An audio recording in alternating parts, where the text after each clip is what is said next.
Historians can't quite agree on why the number 13 originally came to be seen as unlucky. Some point to a Norse myth, in which the trickster god Loki crashed a dinner held by 12 other gods in Valhalla, eventually arranging for one of them to be murdered, plunging all of Earth into darkness.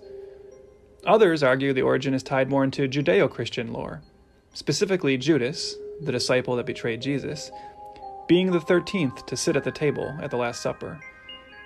Regardless of which story is most responsible, there's no doubt the number 13 has long been a source of superstition for many around the world. You've almost certainly at some point in your life been in a building that purposely skips the 13th floor, or heard of athletes who refuse to wear the number on their jerseys. In fact, the fear of 13 even has an official clinical designation, triskaidekaphobia. And the fear would, over time, particularly attach itself to a related fear, of those times during the year when the 13th day of the month falls on a Friday.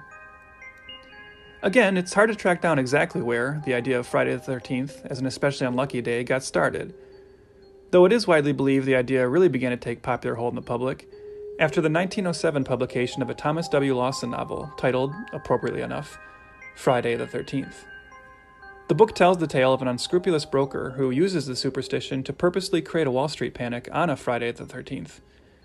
Predating, interestingly enough, the infamous real-life market crash that would occur years later on Friday, October 13th, 1989. By the time this event, which came to be known as Black Friday, occurred, the world had even more reason to fear the day. After all, they had just spent the entire previous decade being terrorized in theaters by a masked killer with a recognizable birthday. This is thanks to a man named Sean S. Cunningham, who, as a young filmmaker in the late 70s, was certainly aware of the power of Friday the 13th when he put out an ad in Variety promoting it as the name of his next film. At the time, the bloody murder mystery script Cunningham was developing with writer Victor Miller was actually titled A Long Night at Camp Blood, and had no connection to the specific date. But Cunningham had seen how popular John Carpenter's Halloween had been the year before, and had a hunch it would be a good idea to similarly give his film a time-specific title. He put the ad out to lay claim to the name before anyone else could take it. It proved to be a wise decision. Cunningham's Friday the 13th, when released in May 1980, was a huge financial success, and would be seen, along with Halloween, as part of the 1-2 punch that really kickstarted an extremely prolific wave of slasher films which dominated the box office during the early and mid-80s. But whereas Carpenter's film had been a masterclass in tension and style, Cunningham's film, and especially its subsequent sequels, would gleefully revel in the more exploitative elements of the genre, with copious amounts of nudity and graphic on-screen bloodshed. The Friday the 13th series would come to be seen as the prime example of everything horror fans loved about the slasher genre, and everything that numerous mainstream critics hated. And who was the masked killer at the center of it all? Originally designed only as part of the actual killer's backstory in the first film, and only seen in a final moment shock added at the last minute after makeup effects artist Tom Savini suggested the film should have its own Carrie-esque final jump scare, Jason Voorhees, the deformed, mentally challenged young boy left to drown by uncaring counselors at Camp Crystal Lake, would in fact become the series' primary antagonist, starting with the second film, and over the course of 9 more sequels would go on to become one of the most popular and well-known characters in horror history, thanks in large part to his increasingly creative methods of dispatching his victims, and of course, his iconic hockey mask. But as the series progressed, filmmakers struggled to find ways to keep Jason's bloody adventures fresh and retain audience attention. He was given new psychic adversaries, took a trip to New York City, revealed to be able to hop bodies, and was even sent into space.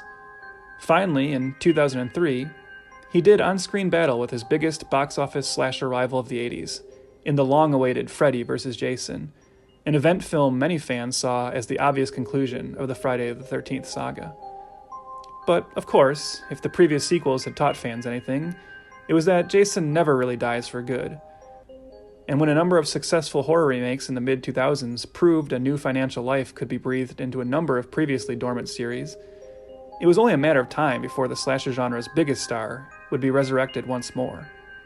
What was perhaps more surprising is that one of the architects behind it would be a divisive Hollywood figure, known more for gigantic, bombastic action blockbusters.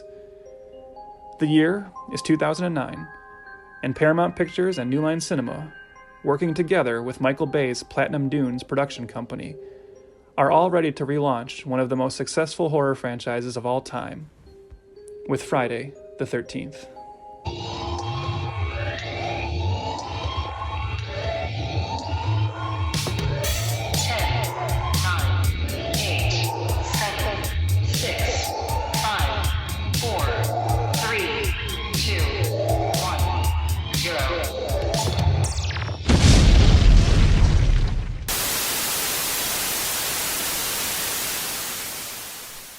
Welcome once again to Failure to Franchise, the podcast dedicated to some of Hollywood's most infamous mistakes, missteps, and misfires. This is Trev.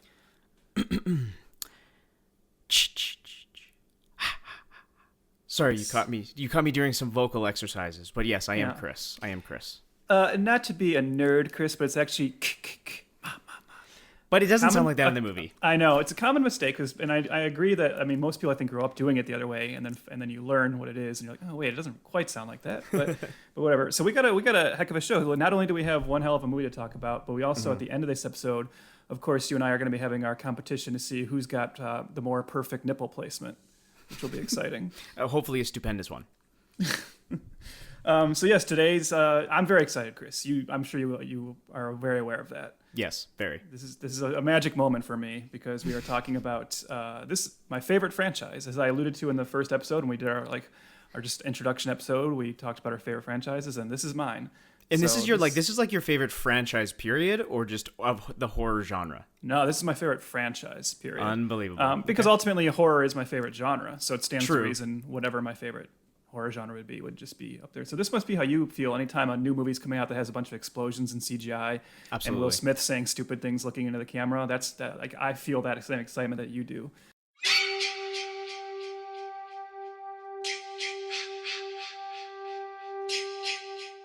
Hey everybody, Trev here with a little bit of an audio drop-in coming to you from the future. That's right, as I record this, it's actually the day after the rest of the episode, and that is because when we finished recording yesterday, I realized that although you hear me say a lot in this episode that Friday the 13th is my favorite franchise of all time, I never took enough time to explain why, and that was really nagging at me. It seemed like a big oversight. So Chris was kind enough to allow me this uninterrupted time to come back and rectify that.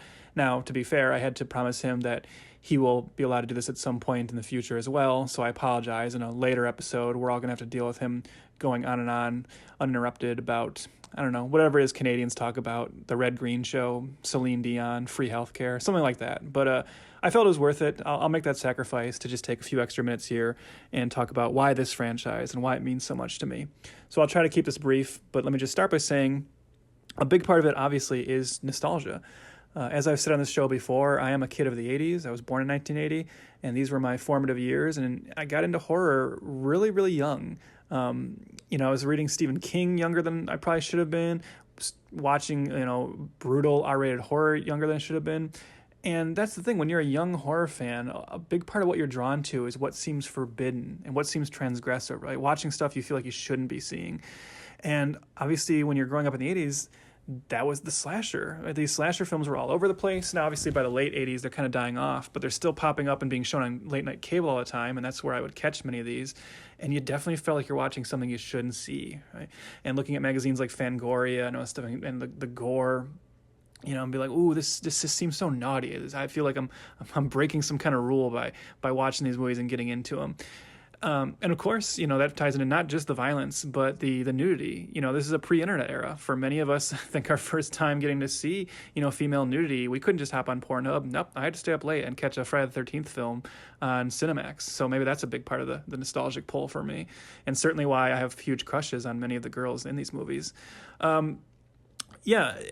So during that entire wave, right, as a young kid, one of the biggest icons was Jason. It was this character that was just all over the place when I was a kid. Him and Freddy were the two big icons of the time. I would argue that maybe Jason was a little even more omnipresent than Freddy, simply because that hockey mask was a very easy image to draw and to kind of replicate and put everywhere. And for sure, I remember going to the store every Halloween to, get a costume, and just there being tons of unofficial Jason hockey masks. Does anyone besides me remember how drugstores and dollar stores would always have that cheapo glow-in-the-dark hockey mask? I used to always think that was so dumb, but I would kill for a new Friday the 13th movie where he wears a glow-in-the-dark mask if it just meant we could get a new movie. But anyways, I do remember being very young and going as Jason for Halloween one year. I have this specific memory of buying the mask, or my mom buying the mask, and me feeling like it's too clean and taking it outside and dirtying it up and then taking fake blood and making the axe wound on the top of the mask, the axe wound from part 3. And I hadn't even seen part 3 at that time. I'm not even sure when I did this I had seen any of them yet. But that's the thing. Jason was just such this well-known character that was all over the place that I knew that the axe wound was there, and I knew what the details were. And I remember smearing the fake blood all over my little toy machete too. So yeah, when I was young, I was definitely catching these films for the first time at, late night sleepovers and stuff, catching them late on cable, and then eventually going to the video store by my house and catching up on the series. I'm sure I saw them all out of order, but it didn't really matter, because that's the other thing about the series is they follow a formula, and you know what you're getting into every time you sit down to watch one of these. And that's a big part of why I love it too, and why it's my favorite franchise. I will flat out admit, I don't think there's any individual Friday the 13th movie that's as good as the original Halloween, the original Texas Chainsaw Massacre, or the original Nightmare on Elm Street. In fact, I might even say it's not even close. But I do think it's a way more consistent series altogether. When you start with a stone cold classic like those other franchises did, you have a little farther to fall. Those franchises are very high and very low peaks and valleys. I'm not saying the first Friday the 13th is a terrible film, but I'm saying it's obviously operating on a different level. But then the series stays very consistent with that level. It's all enjoyable trash. And I mean that in the most loving way possible. It is a series that totally knows what it is, totally revels in its exploitation roots, and just always scratches the itch of what you're looking for. In the back half, it obviously starts taking a little bit more varied and crazy creative leaps with things like sending him to space, or obviously the demonic possession film with Jason Goes to Hell. But that's the cool thing too, right? Even though it sticks to the formula, so it always delivers what you want, they're varied enough that any Friday the 13th film can be someone's favorite, and it kind of makes sense. And you see that when you'll watch fans, do their rankings of this series every Friday the 13th on Twitter. Different people have different favorite ones, and you can't really question any of it because they all have their own identity while still all staying within the same formula. So that's the thing. To me, this series is the ultimate comfort food because every entry delivers what you want. My least favorite Friday the 13th film is still a movie I will gladly sit down and watch, and that's not necessarily true of things like Hellraiser or Texas Chainsaw Massacre or Halloween, where there's some entries I just really want to avoid. This is a franchise where every couple of years I sit down and watch the entire thing all the way through again, and every entry scratches that itch. Is really fun. It's a total blast to watch by yourself, or preferably with some friends and some beers. Always a good time. So yeah, I don't want to go on and on here. I could, but Chris was nice enough to allow me this time, so I'll just say that's the thing. The consistency and the nostalgic attachment is why I love it. All right, let's head back to the conversation where I'm sure Chris is about to say something dumb and uninformed. Thanks.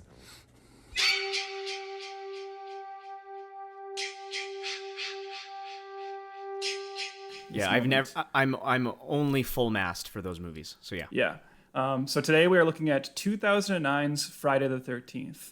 Oh, but wait, Trev and Chris, there are multiple Friday the 13th. This, of course, is a franchise. You just said it was a franchise, so what are you doing? Well, again, as we've explained before, we are willing to look at, kind of failed attempts to reboot the franchise, and that's certainly what this was. This was an attempt to resurrect, so to speak, and restart the franchise with a perhaps new continuity, new direction. And given that today it is 2020 and we still have not seen another Friday the 13th, I would say this fits our bill. There are multiple reasons for that, which I'll get into at the end of the show, that don't necessarily tie directly into just the performance of this film. But still, I think it's fun to look back and talk about, this. Ultimately, this was a very new kind of Friday the 13th film. Definitely like a step in a slightly different direction. We'll talk about that.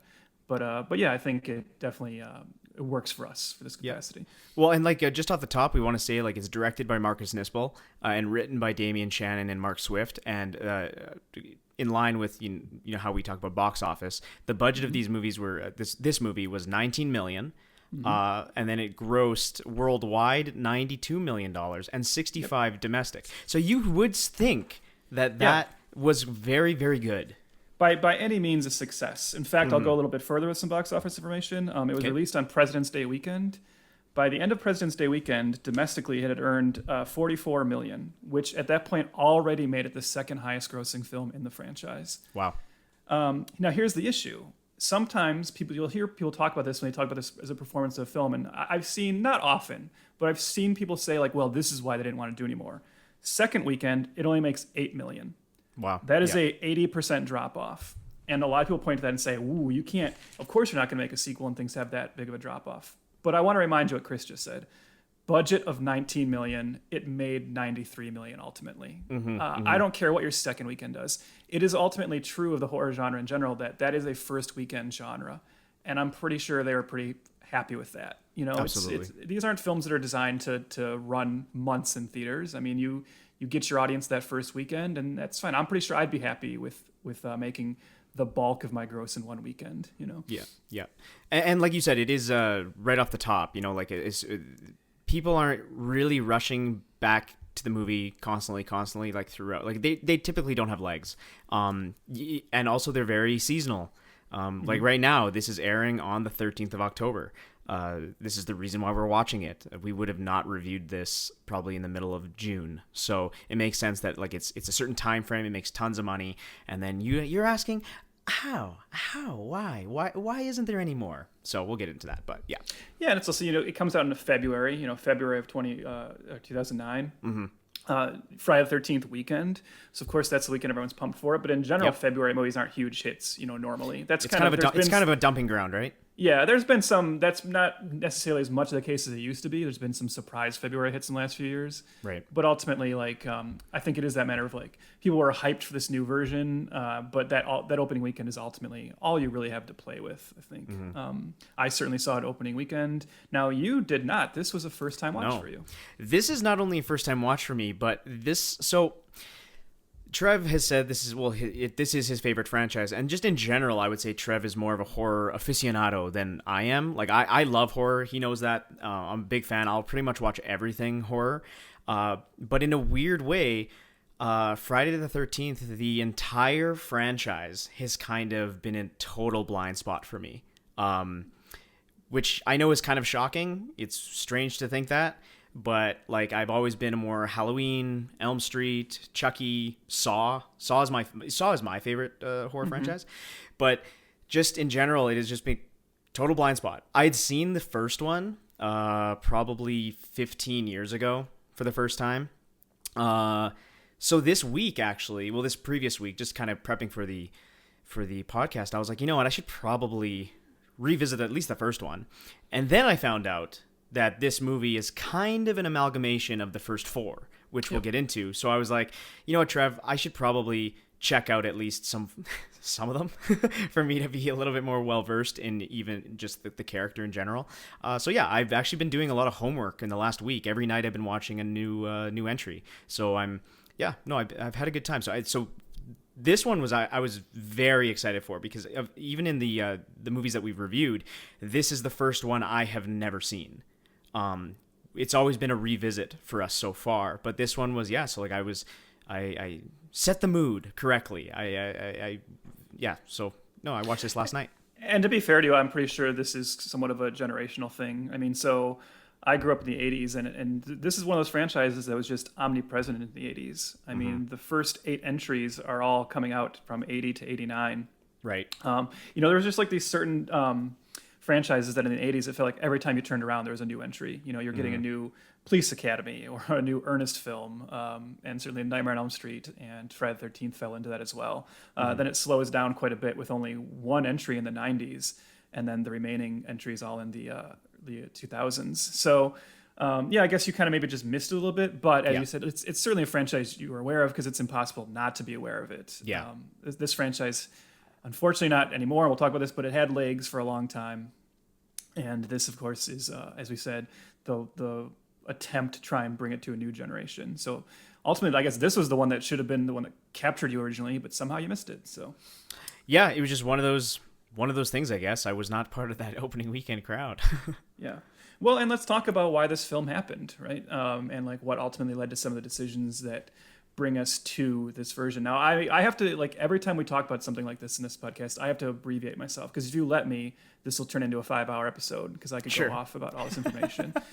But ultimately, we have this question of, well, why is this one a remake? Why does it come from, slightly different filmmakers? And it does get kind of interesting. And then ultimately, we like to talk here about why did it happen the way they did. And I think there's some easy answers to that. And I'll just give you some numbers, okay? Okay. So this film comes out in 2009. But I'm going to read you some box office results for some other horror remakes of the 2000s. Ready? Okay. So 2003, we have the Texas Chainsaw Massacre remake, arguably the one that kind of really kickstarts this slasher remake craze. Costs $9.5 million to make. It makes $107 million. Jeez. That also comes from Platinum Dunes, the production company behind this film today, Friday the 13th. Also from Platinum Dunes in 2005, they remake the Amityville Horror, a movie that has a lot of name value, but most people kind of agree is not even that great. Still, their remake costs $19 million, makes $108 million. So those are two Platinum Dunes entries. So obviously they see the box office benefit of kind of relaunching these horror franchises. Even outside of the Platinum Dunes realm, 2004, Dawn of the Dead, a remake that the horror fandom in general was very apprehensive about, very worried about, cost $26 million, makes $102 million. And then, of course, in a non-remake capacity, perhaps one of the main reasons why Friday the 13th remake happens and why they're still trying to keep this franchise going is we can't overlook 2003, Freddy versus Jason, costs $30 million and makes $116 million. Wow. And at least 20 or so bucks of that was me, because I believe I said this in the first episode, but if not, Freddy vs. Jason, opening weekend, I saw that film on Friday, Saturday, and Sunday. The only film I've ever done that for. That's so funny. Days. Yeah.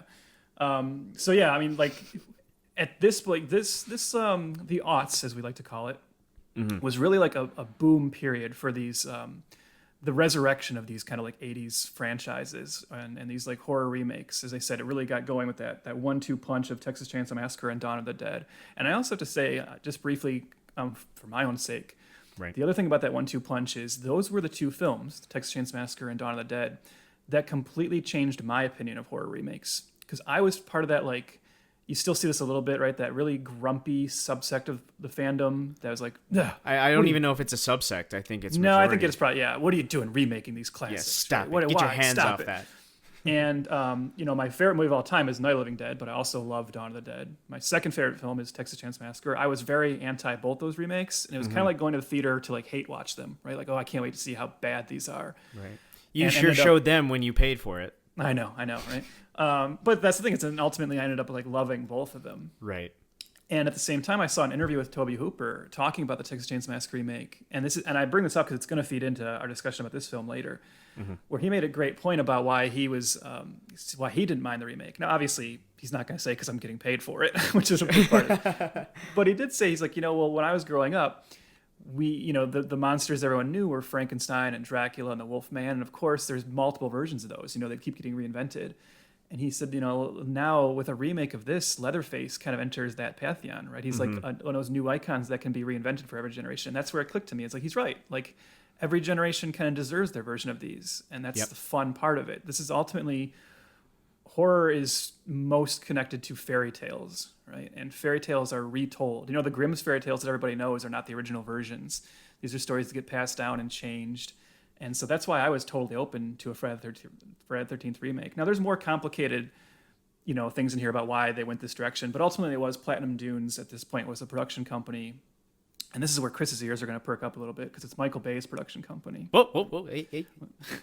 The thing about Platinum Dunes, it gets a lot of guff. A lot of horror fans just ultimately hate it right off the bat because of Michael Bay's name. Well, hold on. I don't even think that's horror fans. I think just everybody in general, they hear Michael Bay and immediately, like you said, they want to hate watch it. They want to shit on it. But then they forget about some of the, like, a lot of the good stuff that Michael Bay has made. Like, he does, they are fun movies. Like, yes, are they trash mostly? Sure. But he at least shoots good trash. Does that make sense? Yeah, well, not only that, but I also, whenever the Platinum Dunes discussion comes up, I kind of want to swoop in and remind people that, like, it's not only Michael Bay. And in fact, I kind of feel like Michael Bay is the least important element of Platinum Dunes. So Platinum Dunes is a production company that was formed in 2001 by Michael Bay, Brad Fuller, who was a childhood friend of Bay, that I believe they went to film school together, and then Andrew Form, who had been an assistant to Simpson and Bruckheimer. So, of course, that's how he meets Bay. And the three of them form it. And everything I look at with Platinum Dunes, like Fuller and Form are really like kind of more the spokespeople of this company. they sound like they're making more of the creative decisions. They really sound like they're the ones driving the boat. And they even sound to be the two that are more into horror. I don't know that Michael Bay is a big horror nut necessarily. And I think it's Fuller and Form who wisely say, well, horror is where the easy profit is. And they're right. That's been proven time and time again, right? That's why most indie filmmakers start with horror, because it's one of the most, I don't want to say risk-free, but the rewards are pretty high in horror usually. The rewards are high, but also this, like, just the horror genre in general. Like, I was actually discussing this a couple days ago with my coworker. She is like adamantly against horror. She does not watch horror movies, and for years I've been like, just watch this one. Like, you know, they don't have to be scary.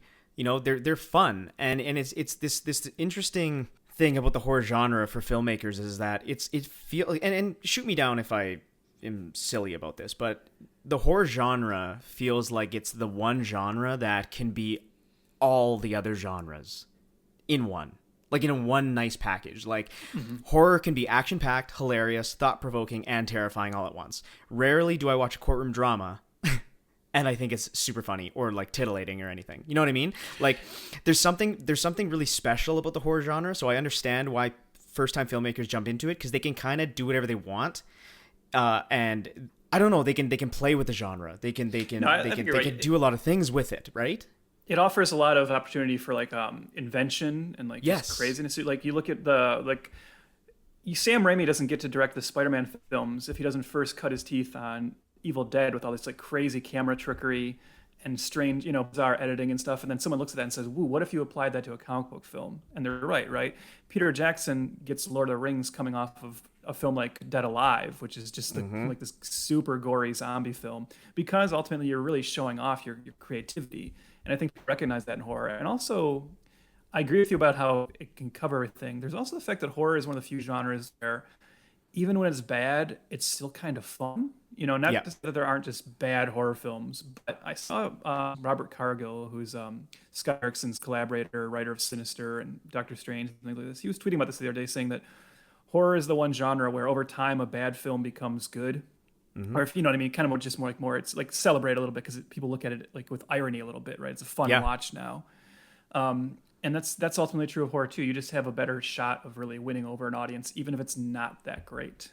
But yeah, I mean, like I could say more about why the Friday the 13th goes in this direction. I actually will save it. I'll come back to that a little bit, because when I talk later about some of the reasons we're not getting a new one, it'll allow me to go into the history of the franchise a little bit more. But this was definitely a franchise that, at this point in 2009, it wasn't really, so it's coming on. The last film had been Freddy vs. Jason, which was a gigantic hit, as we said, but that was also like an event film everybody had been waiting for. Of course. Right? And it was kind of like that for one of those first, I mean, again, stop me if I'm wrong, but it did feel like one of the first of those like versus movies. No? Or were they doing that a lot before? Certainly not one of the first of this era, I guess, because you're looking at, you're back to the King Kong versus Godzilla and, Frankenstein versus the Wolfman and things like that. Yeah. So I am wrong. But that's what you're saying? Yes, you're very wrong. Okay, but you're right in that it's starting like in this modern era. We get some more of those, right? Sure. With like Alien versus Predator and things like that. But like it's important to remember that before that, though, the subsequent Jason films were, of course, on a downward slide. It was a franchise that was kind of, its best days were behind it, and it was really getting to that point. I guess this is kind of still the case a little bit, where once a franchise starts taking that downward dip, because you can only do Freddy vs. Jason once, right? Now, they tried to do a sequel to that, and as everyone, I think a lot of people know, they came somewhat close to doing Freddy vs. Jason versus Ash, which would have been the follow-up, but was ultimately held up by Sam Raimi not really wanting to sign off on their usage of the Ash character, because he was still thinking about someday doing another Evil Dead, and he didn't want them to do anything with the character that would mess with that continuity. Right. So that's the closest they come, but ultimately, I don't even know that would have been as big of a hit, because Ash isn't as mainstream and known as Freddy and Jason. So you can't really come back from Freddy vs. Jason and just do like another simple Friday the 13th film in the same continuity, right? And continuity is already pretty shaky in this franchise as is. But yeah, I think even today, whenever a franchise is kind of not doing so hot, what do? You reboot it. That's why we're getting a Margot Robbie Pirates of the Caribbean soon. That's why we're maybe getting another Tron. When it's not quite the same anymore, but you don't want to give up on it, you restart it all. Right. So Platinum Dunes has already had, as I said, they'd already had success with Texas Chainsaw Massacre and Amityville Horror. They also were primarily working with New Line, and New Line were the rights holders to Friday the 13th. So it just kind of made sense. Who were they going to get to write it? Well, they turned to, as you said, Mark Swift and Damian Shannon, who were also the screenwriters of Freddy vs. Jason, and I think deserve a lot of credit for. If you look into the history of that film, that was obviously a film people were trying to figure out for a long time. Many screenwriters took cracks at it, including some very big names like J. Michael Straczynski and various people. And if you look at the history of that film, everybody came up with such bad ideas. It was terrible. And Shannon and Swift ultimately get the credit for just, this seems simple, but they were the first ones to do it, say, why don't you just make a film that completely respects both franchises and just says, what would happen if these two franchises merged? Mm-hmm. And you get this like fairly simplistic formula where that totally makes sense. I don't know. You've seen Freddy vs. Jason or no? I have not. Okay. So yeah, like we had discussed too before, like if I was going to stop just with the first four Friday the 13th and then go to this reboot, I'm actually going to keep going. So yeah, it's the right month to do it too. Okay, exactly. Like I've kind of vowed to myself to watch new stuff. So I'm actually quite looking forward to that because I know how much you love it. So yeah. So you and I can talk about it afterwards. And it's not, Sure. it's more of a divisive film than it used to be. I feel like everybody liked it when it came out, and now you see more kind of people bashing it a little bit. But ultimately, I do think what they came up with was like exactly what you want that film to be. So I'm not surprised they got the call to do this one. And to their credit, though, they looked at this and said, well, whereas Freddy vs. Jason is meant to be a fun, crowd-pleasing, WWE wrestling match, we should try to make this one a little bit more serious and a little bit more intense, since that's the direction they take. And then director-wise, Marcus Nispel, of course, gets the call because he directed Texas Chainsaw Massacre. Right. Which was a huge hit. And I did read, I'm sure you did too, that he was actually kind of hesitant to do this one because he didn't want to just become the slasher guy. Yeah, the slasher franchise guy, for sure. Yeah. And also just taking over stuff, right? Yeah, and that's the thing too. He didn't want to be like the guy who was just stealing everyone else's intellectual property for his own good. But they talk him into it, and I'm not. I mean, I'll say right now, I'm not sure. I feel like maybe his approach was a better connection, was better for Texas Chainsaw Massacre than this. But I'm not surprised they picked him. Right. And ultimately, I feel bad because I feel like in the end he was kind of right. Like those are two huge hits, but then if you look what he does afterwards, he follows this with the Conan the Barbarian remake in 2011, which is a gigantic bomb that we will talk about someday. Yep. And then he's only made one other film since, something in 2015 called Exeter, which, as far as I can tell, got some good reviews, but definitely flew way under the radar. It's too bad because I think I really like the Chainsaw Massacre remake, as we said, and yeah, same. I like that movie a lot. And to give away a little bit, I'm pretty high on this one today as well. Do you have anything more to say about the history of this film or anything, or should we just dive into it? I think we could just dive into it, honestly. Yeah. Yeah. Okay. Cool.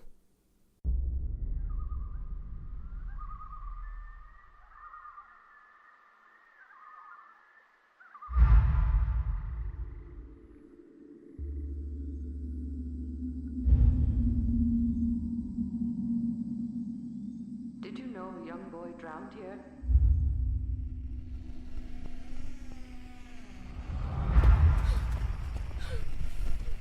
He wasn't a very good swimmer. The counselors weren't paying attention. He should have been watched every minute. You see, he was my son. His name was Jason.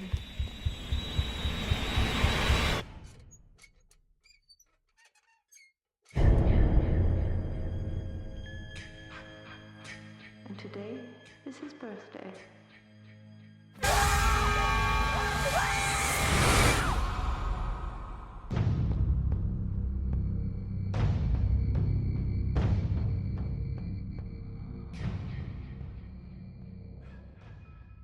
A group of 5 friends go camping near the abandoned Camp Crystal Lake. One of them regales the others with a campfire tale of the place's sordid past, that a woman went on a killing spree there after her son apparently drowned, and that her son then supposedly came back to seek revenge following her murder. What seems like a harmless tale soon proves to be a deadly reality, however, as the group is soon under attack from a masked maniac. 6 weeks later, the kids have still not been found. Clay Miller, the brother of one of the girls, heads to Crystal Lake to conduct his own investigation. He eventually meets a group of friends partying at a local summer home. One of the girls, Jenna, is sympathetic to his cause and joins him on his search, but they could have never expected what they do find. that the legend of Jason Voorhees is very real, and that they and Jenna's friends are now the latest targets in Jason's unending quest for vengeance. Oh, good job, Chris. That's such a great... First of all, let me just say, that's such a great summary. Whoever wrote that, Yeah, I just want to give him a pat on the back. Yeah, he needs it. He's kind of a loser. Okay. So that is the plot of Friday the 13th, 2009. Now, this is, as you said, this is a tricky film in terms of like how to categorize it. I still see a lot of people call it a remake. Mm-hmm. And that's ultimately like when it gets brought up, everyone's always like, Friday the 13th, the remake. Right. I don't know. I bristle at that, right? I think reboot just makes more sense. And as you said, it's not really a remake. It's like bringing in elements from the first 4 Friday the 13th films. Mm-hmm. So I don't think it's fair to call it a remake. Even reboot is like, yeah, I guess that's what we'll run with. But ultimately, I just think of it as another Friday the 13th movie. Yeah. Since continuity is already so like, I mean, there's definitely a through line that runs through the others, but I kind of like the idea. This kind of reminds me of, I've heard George Miller talk about this with the Mad Max films, right? Where people asked him about the continuity of the Mad Max films and how could Max's car get destroyed in the previous films, but he still has it in Fury Road and things like that. Mm-hmm. And George Miller's response is ultimately like, well, he looks at every Mad Max film as just another legend of this character, right? Like people are telling these stories of Mad Max, and we're seeing the interpretations of those stories, right? And so that's how this kind of works for me, right? And I kind of like that idea that you could just keep coming back and making new Friday the 13th films and not worrying about continuity, because ultimately it's just like he's become a campfire story, right? As we see quite directly in the first few minutes of this. So what do you think? Do you consider it a remake, a reboot? How do you look at it? I'm similar. I definitely... I mean, all those terms kind of blend at some point, but definitely the more of the reimagining, so to speak. Yeah. Especially watching the other 4, this one definitely takes the elements that work, and it drops the ones that don't, which is nice. And one thing I really liked is what it does take from the original stuff is very brief. That's... Sorry, oh yeah, no, go ahead. For people to call it a remake of the first film, I mean, yeah, the first minute, like the first minute of this movie is pretty much the last movie. minute, you know what I mean? Yeah. It's like nothing. Mm-hmm. So, and that's one thing I loved, like in the opening, for people, I mean, I'm assuming that most people know the story of Friday the 13th, but just in general, at the very end of the movie, you discover Jason actually isn't really in that movie. It's his mom that has gone on revenge on some counselors for his drowning. So in this movie, it reshoots the final moments of Mrs. Voorhees, but in the opening credits, which I loved. It reminded me of what the Incredible Hulk did. And in the MCU is that we know this character. Like, even me as somebody who's had a blind spot of this franchise, I know that Jason is not the villain in the first movie. Like, I know it's the mom. So it's like, just get that out of the way, hammer that home, and let's move on with the real movie. So like during the opening credits, that's we find out that basically the weird thing though is that he is a kid in that moment. So like. Because they do show like a shot of a little kid picking up like this necklace or something. I can't remember. So I'm gonna come in and argue that I think you have to like put the pieces together a little bit yourself. But sure. I also really like this opening because I actually do think that this opening fixes a problem of the original films. Okay. So not a problem necessarily, but just like one of the fun things about. Are you gonna be a nitpicky horror fan? I'm going to be. I have to be because it's my favorite franchise and this is what I do, right? And you've read some of my reviews, and one of my favorite things to do is nitpick all the continuity issues. Yeah, totally. But that's because when they made the first film originally in 1980, they weren't thinking about a sequel. And ultimately, they just had this, as you said, the killer is Mrs. Voorhees. Mm-hmm. And then there's like a surprise scare at the end where Jason pops up out of the lake. This young boy who've been told the whole film drowned. He pops up out of the lake and grabs the heroin. But it's also sold to us as like a dream sequence. Yeah, totally. When they did the second, and they only put that in there because they looked at Carrie and were like, we need a final scare just like Carrie had. And so that's why that's there. And when they make the sequel, they decide to move that over to Jason being the killer. This actually upsets some of the people involved with the first one. Like the writers, like, no, that's stupid. Jason was dead. Tom Savini, who did the special effects, he didn't like the idea. So that's part of the reason he did not work on part 2. But they run with it, and obviously, good call, because Jason becomes an iconic character. But like we said, there's no real explanation in part 2 of like, well, wait, he didn't drown, like that, and it's like, how is he this old now, and what's going on? Yeah. And those issues become like just kind of something that always hangs over the franchise, like a little bit of an albatross. Like, well, that just doesn't make any sense.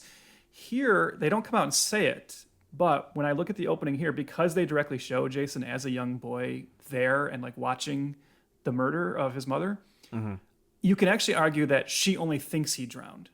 He drowned, but actually he washed up somewhere, came onto shore. He's been just kind of in the woods.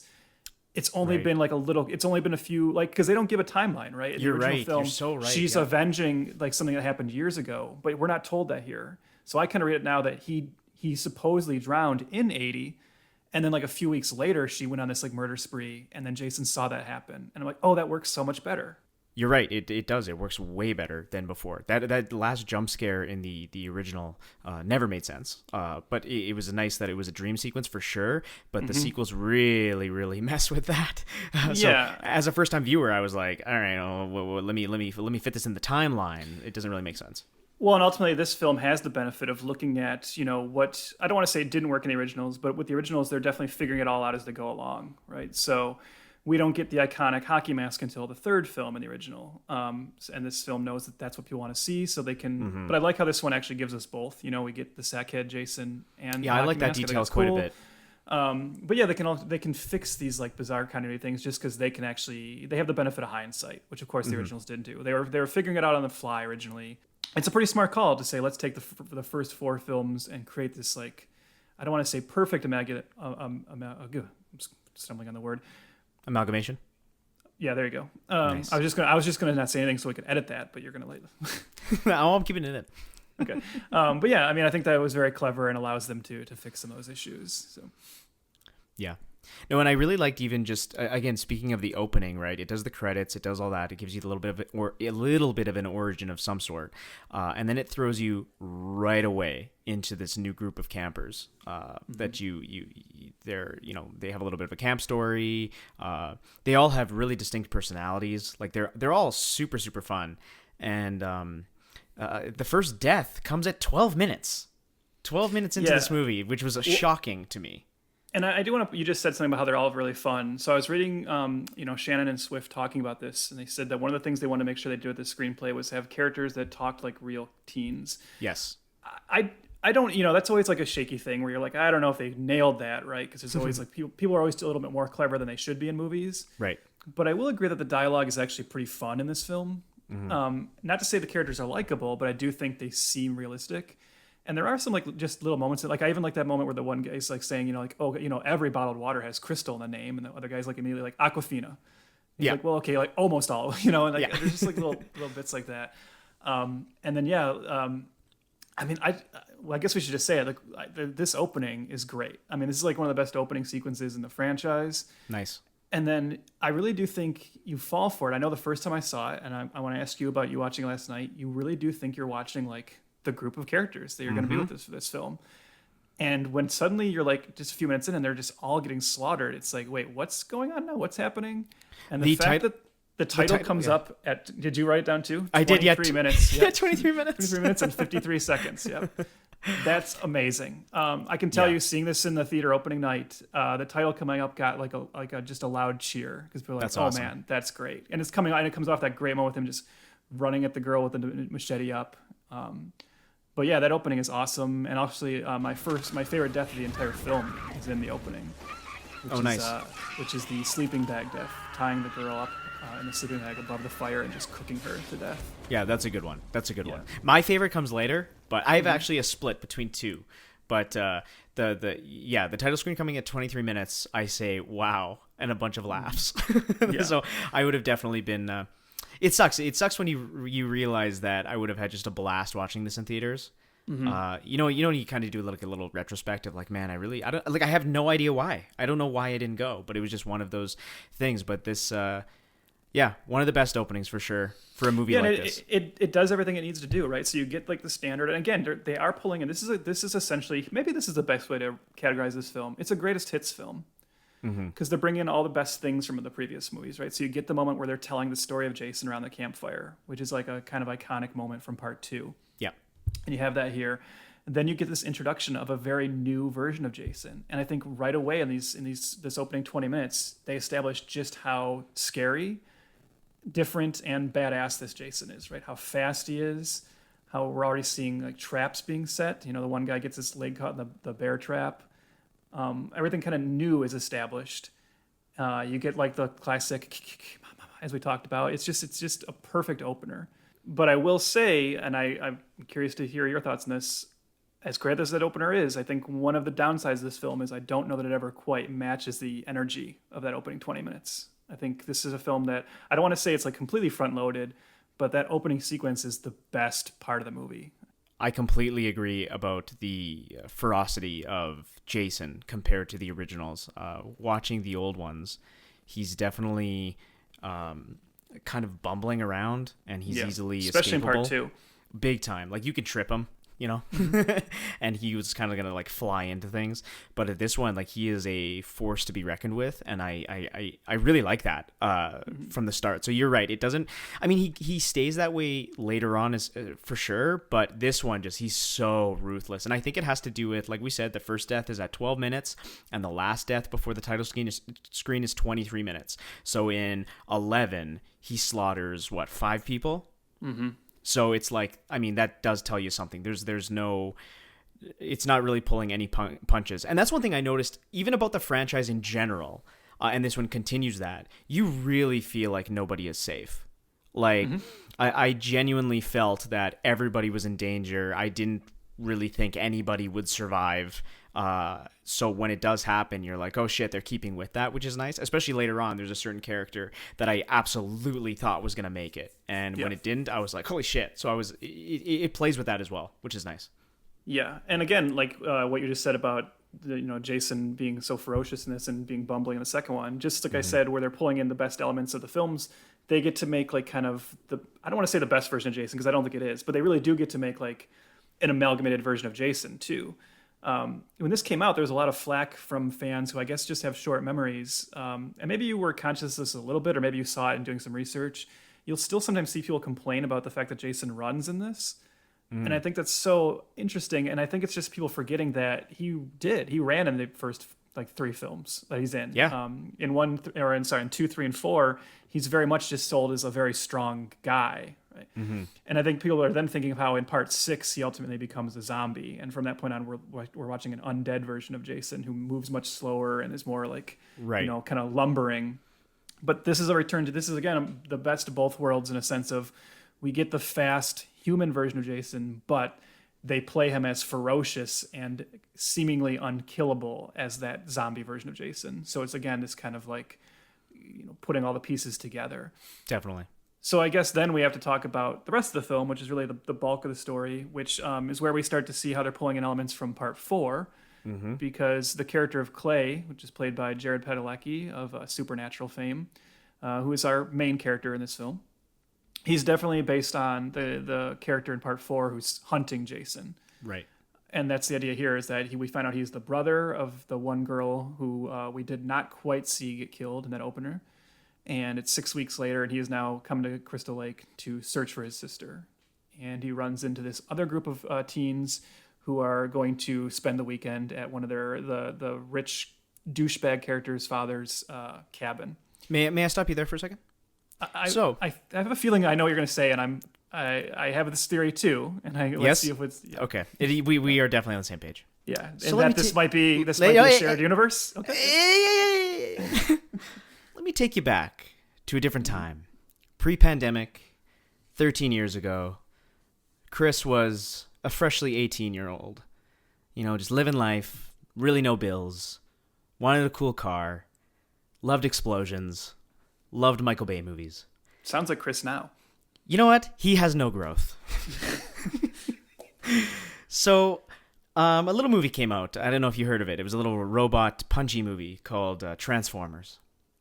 And, Chris is watching this movie, and he's just loving the beginning, and all of a sudden you're introduced to Michaela, Megan Fox's character, and she's just drop dead gorgeous. You're so into her, big fan.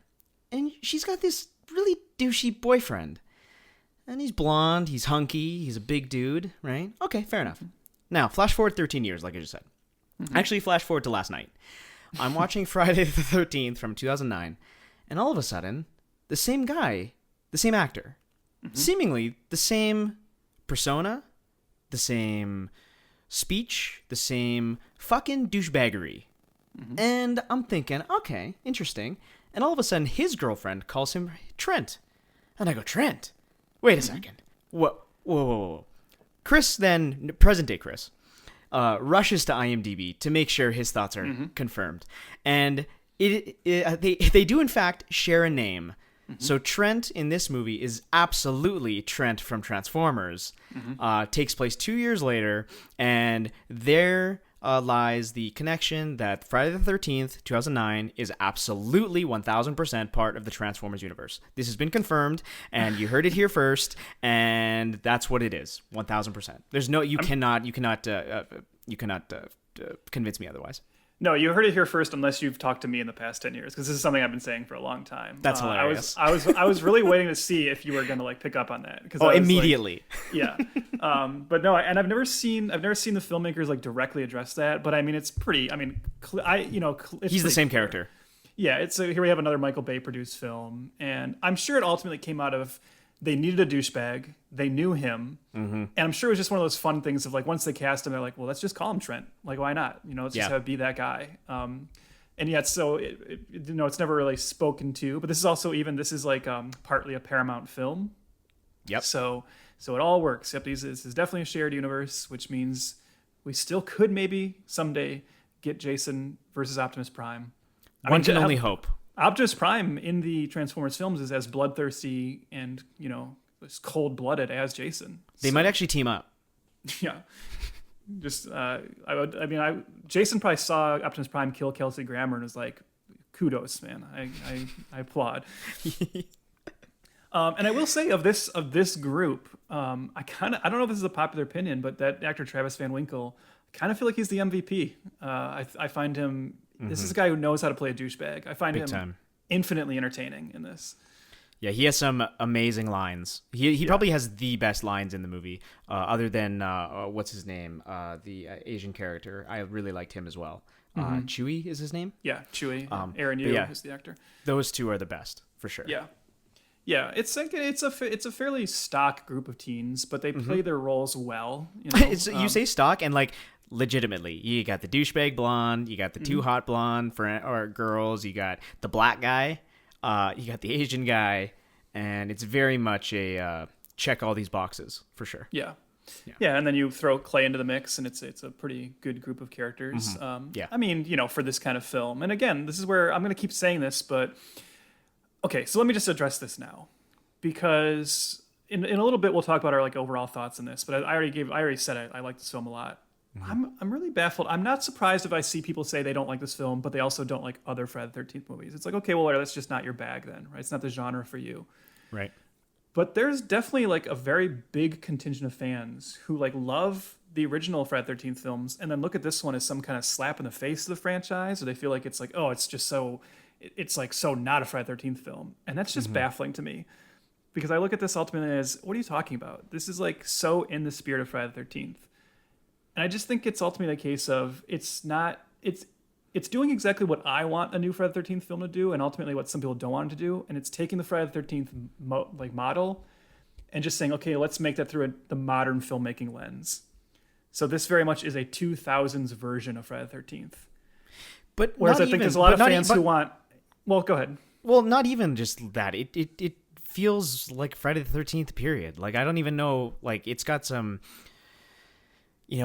modern flair, and it's, camera work and quick cutting and close-up stuff. But in general, like, as somebody who's new to the franchise, really, I was like, yeah, this could be easily placed in the franchise back then, So I read that too, that there was like a large contingency of people that are just like, fuck this movie. I'm like, what?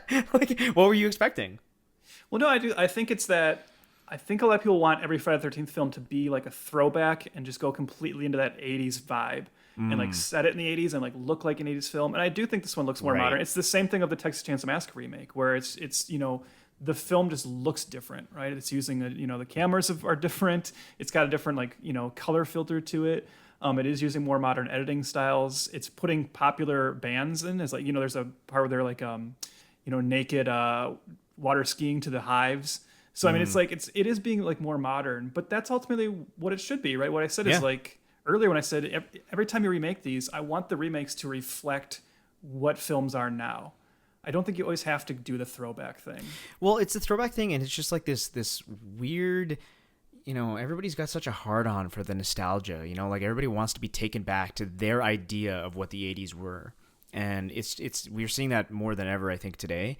But it is kind of frustrating and annoying when you just can't be new, but also be the same. That's a weird thing to say, but if it's not exactly like it used to be, then it's nothing. You know what I mean? Like everybody just gets up in arms about it. It doesn't really make any sense whatsoever.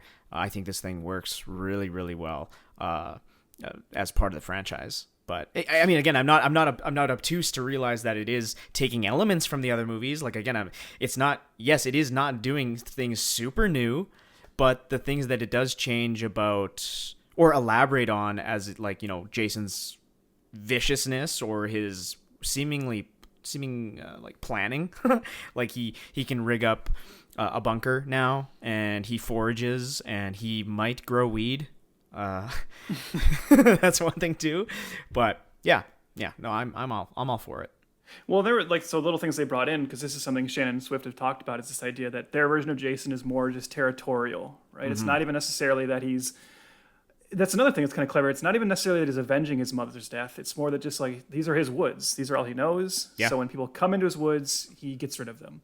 And I actually like the idea that the townspeople seem to know that. And that's something that I always wanted the other films to delve into more. What's the relationship of this town to this event that, every couple of years, there's a bunch of teens slaughtered at this camp.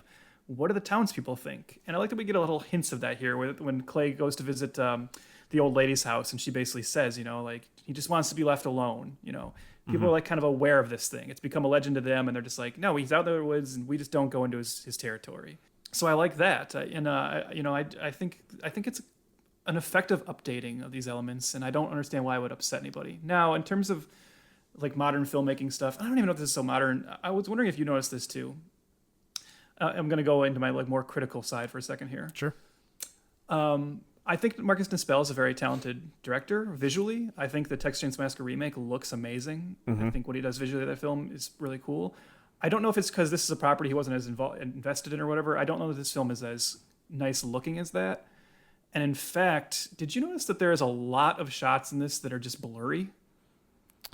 Were you picking up on that? I didn't notice that. I noticed it very dark, so dark that was kind of annoying. It was the contrast was really off. The contrast was just heightened so high that I read up that there was a couple of Easter egg moments of there was a wheelchair in his bunker and a sweater, and I did not see those.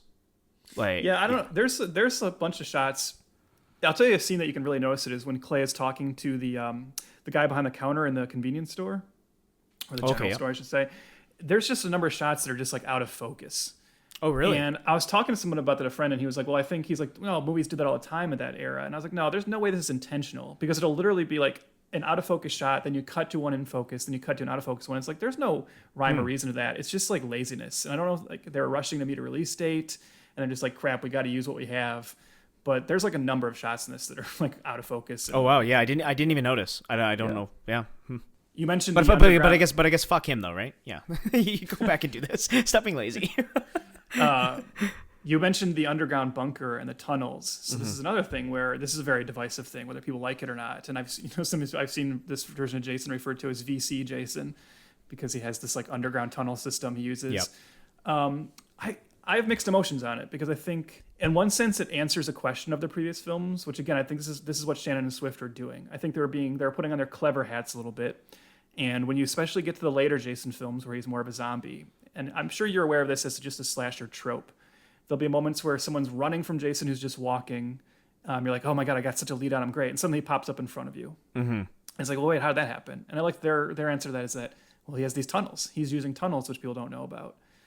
I do think the tunnel thing, especially when you get into his lair, and it's like you see how he's got all these souvenirs and everything, and even the idea of keeping Whitney kind of chained up down there, Right. it does feel more Texas Chainsaw Massacre. Definitely. And having Marcus Nispel be the director doesn't help that any. It definitely is like, ooh, this is more Leatherface. So I don't dislike it. I don't love it. I just kind of fall in the middle on it.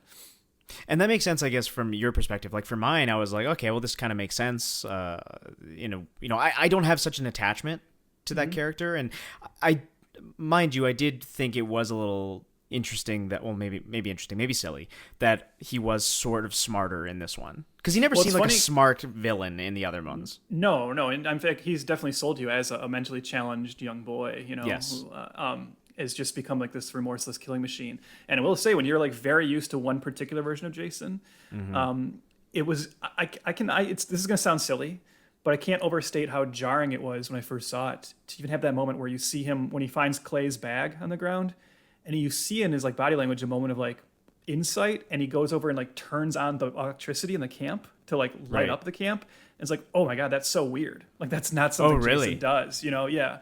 But I mean, like I said, I'm not gonna shit all over it, because ultimately, as I said, and this is where I think people need to be more lenient with this if they're complaining about it. This is, again, when you reinvent these characters, that's what you do, right?